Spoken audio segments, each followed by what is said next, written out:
Hey everybody, how are we? Hope you're all good. Hope you're all well. Welcome back to another episode of the Chronicles of a Gooner podcast with me, your host, Harry Symeou. It was another lackluster display from the Gunners. Where was the creative spark? Where was it?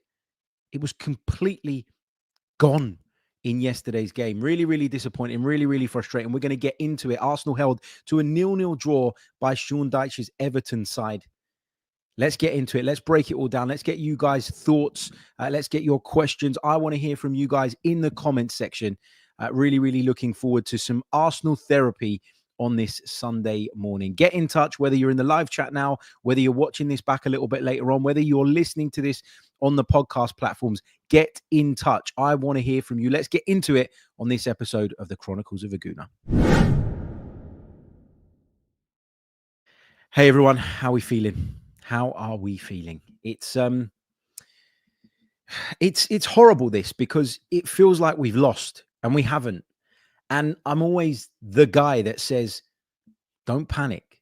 Don't overreact to bad results. Don't overreact to one-off results. Well, the problem is that these lackluster attacking performances where there appears to be almost zero creativity in the side, they're not one-offs anymore. They're occurring quite frequently. And that is why, after the Fulham game, I titled the pod, I'm worried.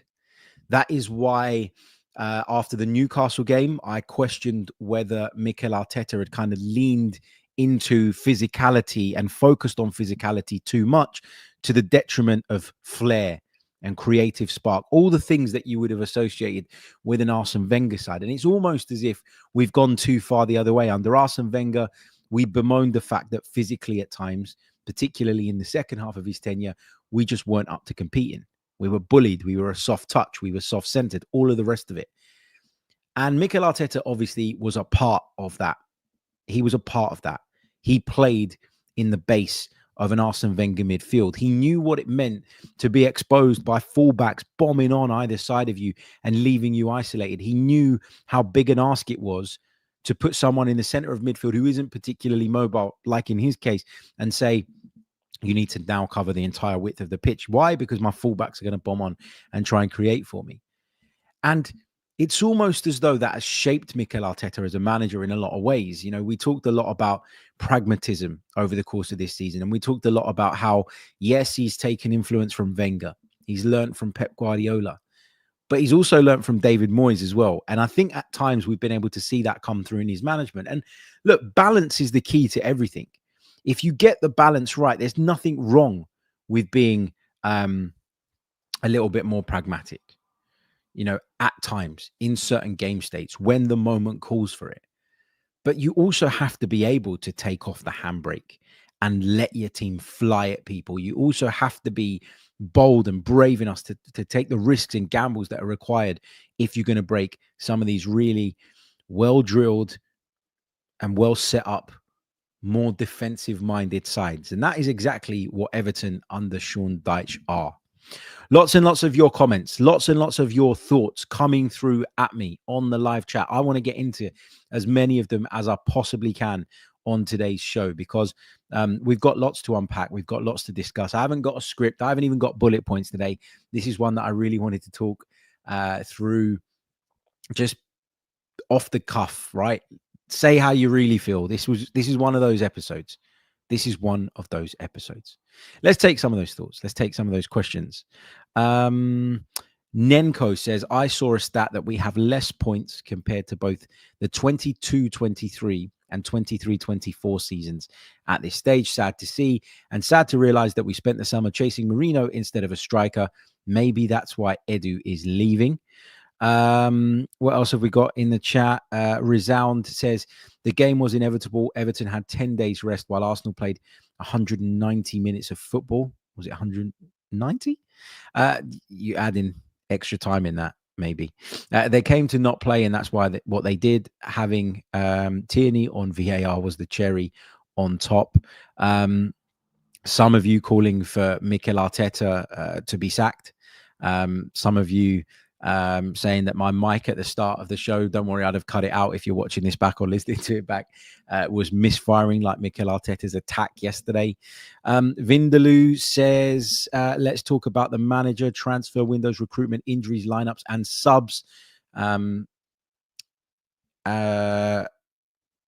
How much dynamite is it going to take for some people to realize we are never getting over the line with the Cronkies? Some people placing the responsibility at their door. James G says, morning, Harry. Torches and pitchforks are out in force. Yeah, they are. They are. The Geordie Gooner says, please stop using Martinelli as a scapegoat. We were poor all across the park yesterday, excluding Gabriel, Raya, Saka, and Saliba. Robert says, yesterday is now really exposing Mikel's management. I'm slated by pals when I say that last season was our missed opportunity. David says, give credit to Everton. They had 2 weeks to plan for this game. They had the energy and they pushed us into their game. There's a lot of valid points in that. There's a lot of stuff that I quite strongly disagree with as well. But let's break it all down. Let's get into it. Let's talk about the first half, first and foremost. In fact, let's go back even further. Let's start with the starting 11. Now, I am not going to sit here and criticize Mikel Arteta for picking the 11 that he did, because I said when the team was announced that I was actually quite happy with it. Okay. Lots of you, not me, lots of you told me that our best midfield comprised of Rice at the base, Merino on the left, and Odegaard on the right. And we saw it in midweek and we saw it again yesterday. It's not our best midfield. In fact, it's nowhere near our best midfield, because the best progressive passers that we have available to us in terms of midfield options are Thomas Partey and Jorginho. So if none of those two are in the midfield, for me, it's never going to be our best midfield. That's how I see it. Then you look at the rest of the team and, you know, again, look, I'm not going to say that Mikel was wrong to pick the team he did, when at the time I said it was an okay team and a good enough team to go on and win the game. And actually, I was quite happy with it.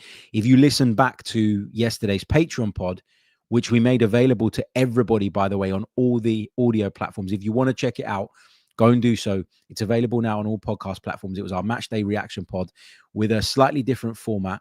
And it's available to you guys to go back and listen to. If you're curious as to what we're doing over on the Patreon side, that will give you a taster, and you can decide if it's something that you want to be a part of and that you want to support. But I said on that I was okay with the team. So I'd be a hypocrite if I sat here and threw my toys out the pram about the starting 11. It's not really my issue here. The defense, it was great to have Gabriel back in the side. Obviously, I think he's so important to us. I think his performance yesterday showed, you know, that he's much better than Jakub Kiwior, which is something that we all knew. It's not a slight on Kiwior, because I genuinely do believe that Gabriel is among the best centre-halves in world football right now. So to have him back in the side, he's obviously going to be an upgrade. There's very, very few players that he wouldn't be an upgrade for. And that's the reality of the situation. And I also said that if Gabriel was back, then I was okay with Miles Lewis-Skelly continuing in at left back. Did very, very well against Monaco. Wasn't that tested, if we're being completely honest. This was a different ball game in the Premier League. It was going to be a very different type of match where he'd face very different challenges, a very physical, well-organized, robust Everton side. That's what he came up against, and I think he did okay as well. Frontline was the frontline I would have picked when I recorded the preview show on Friday, but over the course of the 24 hours that followed, I changed my mind and said, and I said it on the match day reaction, even before kickoff, that I'd have preferred to see Leandro Trossard on the left or Gabriel Jesus, because I felt like that was more their type of game. I want Martinelli when we're playing on the transition. I want Martinelli in the side when there's big spaces, when there's gaps in behind. And I don't necessarily think, or I didn't necessarily think that Everton were going to give us that. And so it proved to be the case. But anyway, let's talk then about the performance itself. Let's break some of the elements down. The first half was very lackluster. We had a couple of moments where we looked like we were just starting to shift up a gear, and then we failed to follow it up with sort of the next attack, the next moment, the next sort of bit of forceful play. And the one real moment of quality that I can think of was when we managed to get in behind. It was a brilliant pass from Kai Havertz, weighted perfectly just in behind the defense. Saka got into the box, danced past a couple of challenges, cut it back to Martin Odegaard, who sort of feinted the shot the first time, and then his effort was blocked by Tarkowski, and then it came off of the diving Jordan Pickford and went out and behind for a corner. Other than that, I can think of Jordan Pickford making one other good save, which was in the second half, down to his left from a Bukayo Saka volley. The point is that Mikel Arteta spoke after the game about control and dominance. And if you look at certain sections of the stats page, if you look at certain columns, you can make that case. Dominance in terms of possession, dominance in terms of having way more attempts at goal than them, dominance in terms of action areas. All of that is true. All of that is true. But what does that dominance mean if it only ends up in or becomes 5 attempts on target over the course of an entire 90 minutes? Either we're massively, really badly inefficient, or the dominance doesn't mean a great deal. So you can choose to criticize this or analyze this or break this down in 2 different ways. Either the control means nothing and we should stop talking about it, or we have to talk about a really bad efficiency level. And I think it's a bit of both, but you could go down either path in breaking this down. I want to go down the lack of efficiency thing, because it's like what I said after the Fulham game, right? We were good in like 70% of the game. If you were to break the game and what winning a football match entails down into sections, we'd have ticked off 75% of them. If it was a checklist, we'd tick off 75% of the things. But the most important things, the most key things, we're still not doing them. And people will go after individual footballers. And I've seen a lot of Martinelli criticism. I've seen a lot of Martin Odegaard criticism based on yesterday's performance. I'm going to get into each and every one of those players because I really, really want to spend some time discussing those. But when I was on the way home last night, my thoughts and where I kind of went in terms of, how I was analyzing this in my own mind, I feel like yesterday was a bit of a tipping point, in that I said after Fulham I was worried. I said after Newcastle that I felt we'd put too great an emphasis on physicality to the point where we'd almost overlooked the flair that's required to break down the best blocks and the best defensive sides. And make no mistake about it, they might be down at the bottom of the table, but there's very few managers in the Premier League that are better at setting up a team to frustrate than Sean Dyche. He knows exactly what it takes. He's done it plenty of times. And I don't want, in all my criticism of Arsenal and in all my analysis of Arsenal, the fact that Everton did a really good job to be missed. So I want to make that point now. Credit to Everton, credit where it's due. They defended brilliantly. They knew all the right spaces to plug.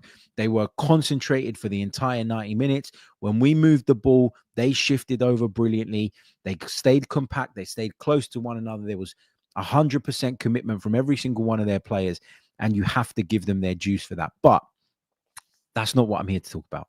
I'm here to focus on Arsenal. I'm here to break it down. So let me go again. I said that after Newcastle, we were leaning too much towards physicality. I said after Fulham that I was worried, and I'm saying now that yesterday was a bit of a tipping point for me in terms of how I view this Arsenal team. Now, what do I mean by that? What I mean by that is there's a part of me that thinks that in our pursuit of control, in our pursuit of complete dominance, we have, in a way, coached out that spontaneity, that that ability to do things off the cuff. All of that unpredictability is gone because we're so desperate and so obsessed with the idea of controlling possession. We're so obsessed with the idea of dominating in all the metrics. And I get the theory behind it, right? If you're dominating all the metrics, you're probably going to win the football match. But that theory is flawed because football is a lot more complex than that. Football requires individuality. Football requires moments of brilliance. Football requires doing things off of the cuff. Only then can you be at your best. Only then are you difficult to defend against. If everybody knows the pattern of play that is coming, if everybody understands the spaces that you like to attack, then there'll come a point where you'll get found out. And it feels like we've got to the point where we've been found out a little bit, because this has happened on multiple occasions this season. If this was a one-off, I'd be saying calm down. I'd be saying chill out a little bit. After the Fulham game, which was the first one of those performances in a while, in 4 or 5 games, I did say calm down. I did say relax a little bit, right? But it's happened again. And because it's happened again, I can understand why the outrage is more, why the criticism is stronger. And I'm okay with it this time around. But I do believe that in our pursuit of total dominance or full control, we have coached out some of the individuality, some of the spontaneity, and we've taken away some of the freedoms of some of our best attacking players. And you are seeing that now. Because it's not just Martinelli who's not playing very well. Just to use him as an example, it's not just Bukayo Saka who was generally ineffective yesterday. It's not just Martin Odegaard. It's not just Kai Havertz. It's not just Gabriel Jesus. It's not just Leandro Trossard. It is every single one of them, which tells me that it's a system thing, which tells me it's something to do with our approach. The likelihood of every single one of them falling off the wagon in terms of their form all at the same time, no, I'm not buying that. That's not it. It's a system thing. Okay. We are so obsessed with controlling, with dominating, with possession, that we've become predictable and we're risk averse in our play. And I said I don't want to make him a scapegoat, and I absolutely don't. But I want to use Gabriel Martinelli as an example here, because I don't think there's a better example of a player whose game has not regressed, has changed over the course of the last 12 months more than his. There's not a better example. This is a guy who, when he first broke into the Arsenal side, and I know it wasn't under Mikel Arteta, it was pre-Mikel Arteta, but when he first broke in, what struck you about him? I'll tell you what struck me about him. Fearless, relentless, never afraid, always positive, always direct. You used to look at Gabriel Martinelli and you used to think, if he gets the ball on the left-hand side, I can draw an arrow that would show me the most direct route to the other team's goal, and I can bet you that that's the route that Gabriel Martinelli will take. And over time, as he started to mature and he started to adapt a little bit, sometimes he'd take slightly different routes. He'd back his pace, so he'd take you on the outside. He'd want to work the ball onto his right foot, so he'd come on the inside at times. There was a variety to Gabriel Martinelli's game. Guess why? Because it was off the cuff. And the fact that he was so unpredictable was what made him so difficult to defend against. That, plus his pace, plus his physical attributes, it made it so tough to handle Gabriel Martinelli and to stop Gabriel Martinelli from prospering in games. But you look at him now and he's a completely different player. And it's not because Gabriel Martinelli woke up one morning and decided, I don't want to take people on anymore. I don't want to do the things that got me to this point. I don't want to do the things that make me a real handful for defenders, that have opposition managers, the likes of Jurgen Klopp, saying, wow, this guy is a real problem for us. He didn't just wake up and change his idea of the game or what it is that he should be doing in his own mind. This has been coached out of him. And I think Mikel Arteta's brought lots and lots of positives, okay? We're much more defensively resolute than we've been for 2 decades, okay? We're much more physical. We're much more combative. We're not soft-centered anymore. There's lots and lots of positives, yes, but one of the negatives, and this negative is really showing itself, I believe, in recent weeks, and that's why I want to talk about it, is that we have almost coached out that spontaneity from some of our players. Every time Martinelli gets the ball now, what does he do? He puts his foot on it. He rolls the right boot over it and he slowly carries it down the left-hand side as if he's waiting for a gap to open that he can maybe try and attack. Well, guess what, Gabby? Those gaps are not going to come anymore because people are going to double up on you. In some cases, they're going to triple up on you because they know what your game is. So call their bluff. Go for them. Take them on. Run at them. Run at them with pace. Especially when you're playing someone like Ashley Young yesterday. Is he experienced? Has he been around the block? Is he a wily old defender nowadays? Yeah, he is. But he's not physically at the level that he once was. and you go at him relentlessly over and over and over again, you are going to beat him on more occasions than not. But there's a hesitance. And I believe that hesitance comes from the coaching and from the overarching idea of dominance and control. Because Mikel Arteta would be thinking, and I'm guessing, but I believe that Mikel Arteta would be thinking, I would rather you keep the ball there because I want to be risk averse and I want to be in control, rather than you try something that potentially risks our possession. And this is something that, has been in football for a little while, this idea of dominance, control, keeping the ball all of the time, right? If you think back towards the end of Alexis Sanchez's time at Arsenal, do you remember when people used to go, oh yeah, he's a great player and all that, but my God, he gives the ball away a lot. Like, he's given the ball away 12 times today or 15 times today. It's terrible. And I always used to push back against that analysis and say, yes, he gives the ball away, but he gives the ball away because he is trying to make things happen. And if your players in the final third can't try things which might lead to the ball getting given away, then who the hell can? Who the hell can? Right? So this idea that, Martinelli has to worry about like how many giveaways there are in a game under his name or against his name is a nonsense to me.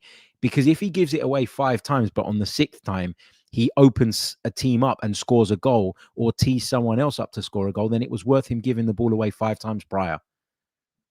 So when I said the other week that we'd probably lean too much towards physicality, I also think another thing that we've gone too big on is this idea of control.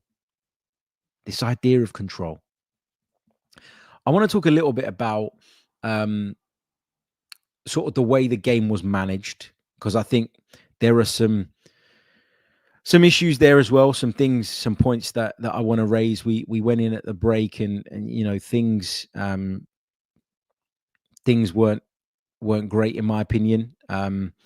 We went in at the break and it felt like it was a lackluster performance, but I think there was a part of me that was quite relaxed and quite chilled, because I thought, well, if we keep doing it, keep plugging away, keep doing our thing, keep the ball, keep moving it around, up the tempo a little bit, maybe introduce something different from the bench, then we can go out there and get what we need. There's a long time to go. It's a long time for Everton to sit in. But as the half went on, rather than looking more likely, we were looking less likely, which says that the way that we managed the game, some of the changes that we made, etc., didn't work. We'll get into that in a lot more detail after the break. And we're going to take your questions and we're going to take your thoughts. But if I could quickly ask you before we do that to leave a like on the video, subscribe to the channel if you're watching us on YouTube. If you're listening on audio, please do leave us a review on whichever your preferred platform is, and check out our Patreon Unlocked pod from yesterday. If you like it, check out our Patreon offering. You can see the link in the description below. Head over there, get involved, support. I'd really, really appreciate it. If you don't, no problem, but go and enjoy the episode from yesterday anyway. And yeah, no hard feelings at all. It's a busy time of year. It's an expensive time of year. I'm not going to be offended in any way, shape, or form if people decide to pass up on that option. But I just wanted to put it on your radar. Short pause. When I come back, we'll talk about the game management, some of the substitutions, and how little effect they had on the outcome of the game. Okay, so I touched on it a little bit earlier on. 77% of the possession, but just 5 shots on target. Not really good enough. Not really good enough at all. And Mikel Arteta decided to turn to his substitutes bench for the first time just after the hour mark. Declan Rice came off, who we learnt afterwards had some kind of injury niggle, some kind of injury issue, hence why he made way. Fine, fair enough. And the other player that made way at that point was Martin Odegaard on 62 minutes. Now, I will be one of the first people to say that I thought yesterday Martin Odegaard had a stinker. Nothing that he tried came off. Nothing worked. There wasn't that spark. There wasn't that energy. There wasn't that intensity. There wasn't that quickness of thought. And again, if I'm giving a little bit of credit to Everton here, I've got to say that they plugged all the spaces in which he usually likes to work really, really well. But it's crazy to me that you would take Martin Odegaard off in a game where you're chasing a goal, because he, for me, is one of the few people, one of the handful of players that we have that only needs one moment of genius, that only needs to think quicker than the defender on one occasion, that only needs the opportunity to thread one pass through to get it right and tee up someone for a chance, that has the technical brilliance essentially to win a game with just a moment. There's only 3 or 4 of those players in this Arsenal team, and Martin Odegaard is one of them. So I would always be against taking him off unless he was injured. And Mikel Arteta made it very, very clear, both in the radio interviews when I spoke to him and in the press conference, which I was sitting in on, that that wasn't the case, that this was a tactical decision. And I get what he said. He said, look, if Ethan Nwaneri came on and scored or did something brilliant that led to a win, you'd all be calling me a genius. It didn't happen that way, and therefore you're all going to criticize me for taking Martin Odegaard off. I get it. This is football. I just don't think that substitution made a lot of sense. And then on 69 minutes, he makes another couple of changes. He takes off Miles Lewis-Skelly and brings on Thomas Partey. And he takes off Mikel Merino and brings on Gabriel Jesus. And then he drops Kai Havertz into the midfield. Timber goes over to left back and Partey slots in at right back. Was that the right change to make? Like, we needed a goal, man. Like, and you bring on a striker in Jesus who hasn't scored in 32 games. Who's got 1 goal, I beg your pardon, in 32 appearances going into yesterday's game in the League Cup against Preston. You bring him on. You don't bring Leandro Trossard on yet. 5 minutes later, he brings on Leandro Trossard and he takes off Gabriel Martinelli. It felt all wrong, the way that he was trying to manage the game, the substitutions. They didn't make a great deal of sense to me. Like, throw on another forward, throw on Raheem Sterling. Like, what is bringing Thomas Partey on at right back going to do for us? Unless you're going to take the shackles off of him and say, go and play in a more advanced position. That didn't happen. He got into the box once. There was a penalty appeal. I mean, I don't think that much of the ball was taken in that challenge. I'll stop short of saying it's a disgrace and it should have been a penalty, because I don't think that's right. But there was certainly an appeal there on the day. It didn't go our way. But listen, I asked Mikel Arteta in the radio interviews after. I don't think he liked the question, but I asked him, how frustrated must Raheem Sterling be feeling right now? Because the team is chasing a goal and again, you didn't turn to him. And he said, well, I decided to bring Leo on, i.e. Leandro Trossard. And he's changed plenty of games in the past for me. So, yeah. So he kind of shut that down. But stop telling us that Raheem Sterling is a real big asset to this squad. Stop talking him up and saying that it's your fault and it's nothing to do with him that he's not been playing. And then when you need a goal, you're bringing on fullbacks. You're changing fullbacks before you're bringing Raheem Sterling on. I don't get that, man. I don't get that. Like, Rice had to go off. Fine. You've got Merino still on the pitch. Why don't you take a risk? Why don't you take a gamble? And the reason he doesn't is because we're so obsessed with being risk averse and controlling the ball. And then he's sort of gesticulating to the crowd, Mikel Arteta, which I know went down like a lead balloon with a lot of the fans. He was trying to say that we shouldn't be rushing the game. This is what he said after in the press conference and all of that. And listen, I agree. You shouldn't rush the game. It's very easy for the crowd to look at the clock, panic, and then almost transcend that nervous energy onto the playing staff who, you're hoping are going to get a move on and get what you want them to get. But I found yesterday really worrying and really concerning, because it was something that we've seen before this season on far too many occasions for my liking, a lackluster Arsenal performance that was lacking in spark, that had zero creativity. And at no point did I ever feel like we were going to find the goal, if I'm being honest. The longer the game went on, and this is what speaks to the fact that the management of the game itself was probably incorrect, is that as the game went on, I didn't feel like we were more likely. I felt that we were less likely, and that says a lot. So that's A, right? That's why I'm really disappointed. But B, and Tom Canton said this to me after the game when we were sitting in the media room and we just finished from the Mikel Arteta press conference. He said that press conference gave him Erik ten Hag vibes. And I agreed with him. And the reason I agreed with him is not because I think that Mikel Arteta's management is like Erik ten Hag's or that there are similarities in in the approaches or anything like that. But just because it was, I'm going to come out and I'm going to just focus on the fact that we were dominant. And I'm just going to keep saying that, yeah, we were just lacking in the last 20 meters without ever really taking accountability for the fact that his team lacked that creative spark, that his team lacked that ability to create the quality of chances required to win a game like that. Because that's the reality, right? Saka forced a good save out of Pickford. Odegaard's shot was blocked by Tarkowski, and Pickford got something on it on its way out. Outside of that, how many times were Everton up against the ropes?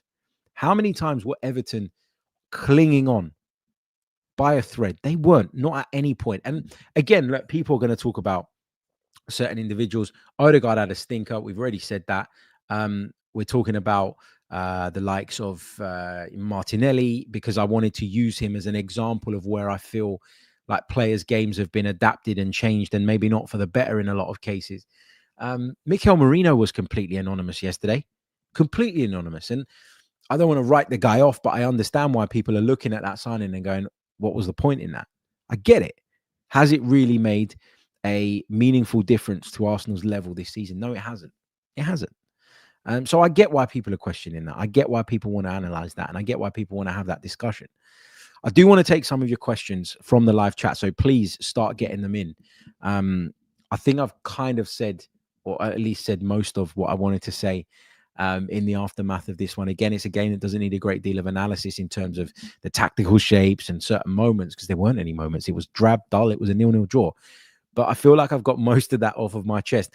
Get your questions in. I'd love to hear them. And while you're getting them in, I just want to let you guys know that the Chronicles of a Gooner podcast is once again partnered with NordVPN, the best VPN service out there. It's a service that I personally can't do without anymore. Whether you're looking to stream your favorite Christmas films or all the festive football, NordVPN is the one for you. It is a game changer. You can sign up via the link in the description. Visit nordvpn.com/chroniclesafc for a mega discount and 4 months free at the end of your plan. Not only does it give me extra protection when surfing the web, downloading or streaming, but I now have the ability to access geo-blocked content by changing my location virtually with the click of a button. Sign up now via nordvpn.com/chroniclesafc and take advantage of this amazing offer. Plus, with Nord's 30-day money-back guarantee, it's totally risk-free. You won't regret it. nordvpn.com/chroniclesafc, and we thank them very, very much for their support of the podcast. Okay, let's get your questions. Let's get your thoughts. Let's have a look at what we've got here. Pratyush says, Harry, would love to hear your opinion on Havertz's role in the team. I know you like him a lot, but he offers nothing in the Premier League these days. So I understand why people are critical of him. I think if you look at his goal tally across all competitions this season, it looks quite healthy at this stage. And I think if you were to take the ratio at which he's been scoring, again, across all competitions rather than in the Premier League, and sort of multiply it by the number of games that we probably have left, because obviously you don't know how far you're going to go in the cups and stuff, he's on course to get around about 20 goals this season, which for a guy that's forever being talked about as someone who just can't score enough goals, I don't think is a bad return at all. But I accept that a lot of his good work has come in the other competitions. And I accept that in the Premier League, he's not quite shown enough this season. But I think this is, again, proof of the wider point that I've been making. And the wider point is that as a unit, we're not creating enough chances. As a collective, we're lacking that creative spark. And when you're the centre forward in a team that only seems to know right now how to work the ball in wide areas, who's looking to then put the ball in the box, especially against teams like Everton, where you're playing against two beast centre halves, where you've got defensive midfielders dropping in, where there's cover at the front post, there's cover at the near post. I think it's perfectly, it makes perfect sense that Kai Havertz looks a bit isolated at the moment. I don't think he's gone bad. Like, I don't think he's gone off in terms of like a bottle of milk, right, that you've left out of the fridge. Like, that hasn't happened, okay? This is a guy who was very, very effective for us, particularly in the second half of last season, and can still be very effective for us if we find and rediscover that creative spark again.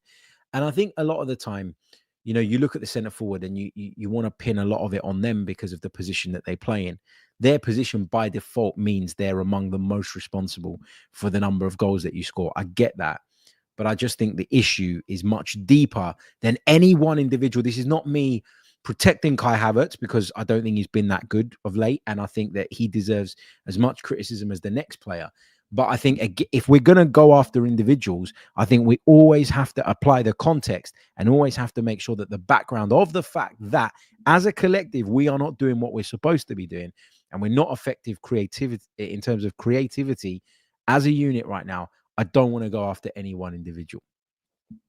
DJ D10 says, will the world end today because of that draw? It bloody feels like it, doesn't it? It feels like it. Hawkwin says 6 draws already, not title winning form. So look, right now it's not looking great. Okay. And we've been talking for nearly 40 minutes and I've not at any point up until now mentioned that Liverpool dropped points, which is mad, right? Because that was a game that, just like Everton at home was a banker for us, Fulham at home should have been a banker for them, and they messed it up. They got a draw. They obviously had a man sent off as well. They went behind twice. They got a draw, and Arsenal had the opportunity to take another 2 points out of Liverpool's lead yesterday, and we failed. The only winners from this weekend, assuming they do what they're supposed to, are going to be Chelsea. But on the one hand, I look at it and I go, bloody hell, we missed a big opportunity. On the other hand, I look at it and I go, well, at least it's not as bad as it could have been, because Liverpool didn't manage to make up any more points on us. But then there's another part of me that looks at it and thinks, we're talking about Arsenal being far from perfect. We're talking about the number of games that we've drawn already, the number of games that we've lost, the number of games essentially in which we've dropped points.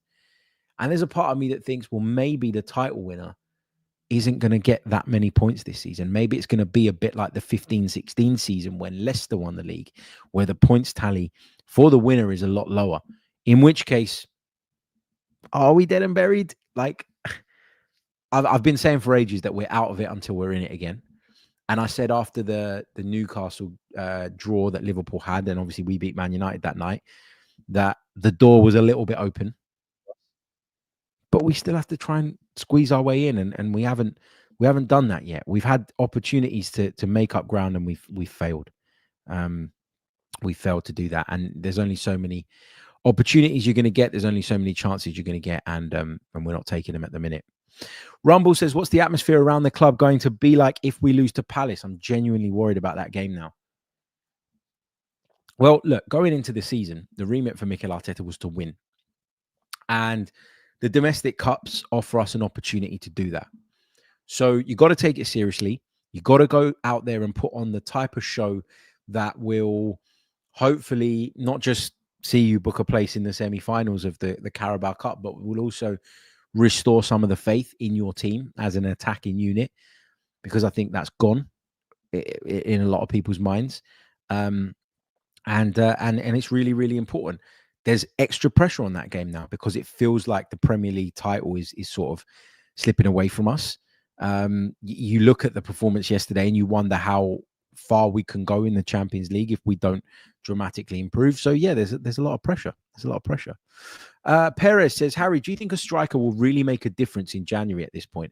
Or should we go for a more versatile forward along with a defender? Let's address the defender point first. This is interesting, right? Because on paper, we got loads of defenders. The problem is we've got a group of really injury-prone ones, and we're without a lot of them all at the same time now, which is a concern. But I think our bigger problems are at the other end of the pitch. I think Mikel Arteta has proven to us that he can set up a team to defend effectively. Like he's shown that over the last 2-3 years. Where there have always been question marks are, do we have the forward power? Do we have the firepower, essentially, to be able to get ourselves over the line in the biggest of games, on the biggest of occasions, etc., etc. So I think we do need to bring in a forward, whether it's a centre forward or a winger that can score a lot of goals. I don't really mind. But I think we do need to bring in a forward. I think we're desperate for a forward. We're desperate for someone to freshen things up in that area of the pitch, to offer us something different. But again, it comes back to what I was saying earlier. If you're then going to coach that spark out of them by turning them essentially into robots, which is what I feel has happened a little bit with some of our players, then, it's not really going to make that much difference, is it? I mean, I talked about Martinelli. He's a good example of that. Jesus is another one as well. When he first arrived at Arsenal, he had the freedom of the pitch. Go left, go right, go through the middle, drop deep, get on the ball, turn, spin, dribble, take people on, attract people by dribbling, by being really direct in your approach. And that created spaces for so many others. You look at Jesus now, he does half of that. And I know the confidence is low. And I understand that he's not in the same vein of form that he was when he first arrived at the football club. But again, we are talking about players who are not just suffering a dip in form. We're talking about players whose game has changed. And that has got to be down to the more wider ambitions and objectives that this team have at the minute. Let's take a few more. Jasper says, do you think we're going to have to sell Saliba for 100 million plus to actually revamp this attack? I don't see the Cronkies paying the money for another forward and left winger. Look, that is something that we're going to learn over time now, right? Are they going to put their money where their mouth is? Are they going to recognize that we're close and do what's necessary to get us over the line? We did what was required, in my opinion, to consolidate ourselves as a Champions League club. And I do believe that regardless of how badly it's going at the moment, in a lot of ways, we're going to finish in the top four. I do believe that. I'm confident that we can do that. I'm confident we're good enough. I don't think there's 4 teams better than us in the Premier League. So, that is where we're at now. But to get over the line, you need a bit more. And time's going to tell us whether they're willing to do that or not. I've said for a long time, for years, in fact, that the heavy investment that was made was going to need to be balanced out, just based on what we knew of the Cronkies previously and how they've operated previously. They didn't just wake up one day and decide, actually, we're going to become really frivolous in our spending. They were doing it for a reason, but there was always going to be a cutoff point where they'd figure that, actually, now we've given you enough resource and now it's on you. And so I'm worried that we're a little bit at that point. I feel like last summer's window maybe gave that impression. What else have we got? In the chat box, I'm not ignoring certain people. I'm just trying to take questions that are not too similar to ones that I've already answered, basically, and comments as well. So if I don't get to yours, apologies. Julian says, watching us play is like painting by numbers to uniform. Wouldn't mind us having a sneaky bid for Jack Grealish, to be honest. And I'd like to see him playing on the left. I mean, I'm not sure that Grealish is the answer, if I'm being honest with you, but I think we do need to invest. And look, this idea of like going out and buying these, what do you want to call them, players who are at clubs that we're seeking to compete with, that are maybe struggling a bit and hoping that they're all going to come good. I don't know that that's a sustainable approach. Okay, it worked with Jorginho, but we got him for 10 million quid. So if it didn't work, nobody would have been up in arms about it. You would have said, bad signing, move on. We spent a lot on Kai Havertz, 65 odd million quid. I think for the most part, it's worked so far. And I think they've been justified in that signing, although I know a lot of people in the chat would disagree with that. And then you start to look at people like Raheem Sterling. And again, I come back to the question that I asked Mikel yesterday. I didn't really get an answer, which was a little bit frustrating. But what on earth was the point in bringing the guy in if he's not going to play a part? Like, in fact, I look at that game yesterday, and I know I'm doing this with hindsight now as I watched the game back this morning for my sins. But what I saw was, I saw a game where we needed dribblers. I saw a game where we needed players that were willing to attack the box and try and attract people to them and have the technical ability to, if it comes off for them, skip past one, skip past two. Gabriel Jesus is that. I said it's been coached out of him a little bit, or at least it feels that way. But I still think it was more a Jesus game than it was a Havertz game, putting the ball in the box and hoping Havertz's physicality is going to come out on top. Against Tarkowski and against Branthwaite isn't really going to work for me. I think we needed more dribblers. I think we needed more cuteness. And I think in hindsight, I probably would have played Jesus, even though his form is on the floor at the minute. And I think Raheem Sterling would have been better suited to Martinelli or Trossard in a game like this. So that's where, I'm starting to question some of the management decisions. And I think, you talk such a good game about your squad and how you need these players. And you talked Raheem Sterling up so much when we signed him, yet you don't want to use him. And listen, if he was coming on, not playing well, and, Mikel Arteta just couldn't go with him, I'd get it. I would. I'd say, look, it was a really low risk signing, which is what I said at the time that we brought him in. And if it doesn't work, it doesn't work. Okay. Low risk, potentially high reward. That's how I saw that signing at the time. But the frustrating thing is that he's not even getting a chance. And I'm not like some massive, by the way, Raheem Sterling fan. Like, this isn't coming from any place other than a place of wanting to see Arsenal do well. And I just think when you've got that option on your bench, you're constantly turning to Trossard at the minute or to Martinelli, depending on which one of them starts. None of them are doing it. You know that Sterling's best position is out on the left. I know he was brought in partly to cover on the right as well, but his best position over the years has always been from that left-hand side. He can't do any worse given the minutes than what we're getting right now. So it frustrates me. It drives me mad. It drives me mad. TB says, Jesus is almost 30. You can't coach nothing out of him. Stop it. Now, listen, I'm not saying, by the way, that Gabriel Jesus has been good enough. I think he's been really bad. I think he's been poor for 18 months now. But the point I was trying to make, and the point I made about Martinelli, and the point I will make about so many others, is that their games have changed. Changed. It's not bad form. It's not you're trying the same things and it's not coming off. These are players who go out on the football pitch now and play in a completely different way to the way they played in the past. And that, for me, comes from our pursuit of dominance and control and the fact that we want to be very, very risk averse. It's having an impact on our attacking players. For a long time now, people have been saying Arsenal don't quite pack enough of a punch in attack to get over the line and win the game's biggest prizes. Have our players regressed?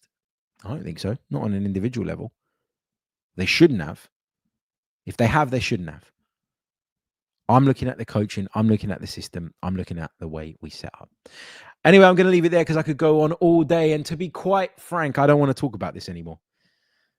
Arsenal lacked a creative spark. Arsenal dropped 2 points against a very well-organised, well-drilled Everton side. You've got to say that. It was a really, really disappointing afternoon. And there are concerns. There are real, genuine concerns about where we're at the moment. There are real, genuine concerns about whether or not we can maintain the pace with those right at the top of the division. And if we don't, after going so close in the last 2 years, people will be disappointed. People will ask questions. That is only fair. Struggling with it at the minute. Check out the match day reaction piece from yesterday. As I say, if you want to sign up on Patreon, you can do so. I'd really, really appreciate your support. Remember to check out NordVPN. The link is in the description. We thank them for their continued support of the Chronicles of a Gooner podcast. And I will see you all on the next episode. Until then, take care of yourselves. Have a great Sunday. Goodbye.